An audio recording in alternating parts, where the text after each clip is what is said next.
அண்ணா, விபூதி பூசுறது மத அடையாளம் கிடையாது, மருத்துவம், மனிதநேயத்தின் குறியீடு. மழை காலத்துல விபூதி பூசுனா கபாலத்துல உள்ள கெட்ட நீரை பூரா உறிஞ்சி கலக்கணும், தலைவலி, ஜலதோஷம் இதெல்லாம் வராம பாத்துக்கும்.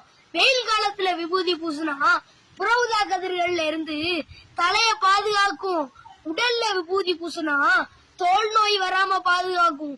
சின்ன சின்ன விஷப்பூச்சிகளோட விஷத்தை உறிஞ்சிரும். அதுவும் இல்லாம நீ ஒரு பிடி சாம்பல் நானும் ஒரு பிடி சாம்பல்னு எதிர வாரவங்களுக்கும் பூசுற நமக்கும் ஞாபகப்படுத்துறதுக்கு தான் விபூதி பூசும். சந்தனம் பூசுறது உடலுக்கு குளிர்ச்சி, கோவத்தை தணிக்கும், வேர்க்கூறு, தோலெரிச்சல் வராம பாத்துக்கும், மன நிம்மதிக்கு உதவும். நெத்தி பொட்டுல தான் உயிர் இருக்கும்பாங்க. அந்த நெத்தி பொட்டுல குங்குமம் வைக்கிறது தேவையில்லாத கதிரியக்கத்தை வெளியேற்றி கண்களுக்கு காவலனா இருக்கும்.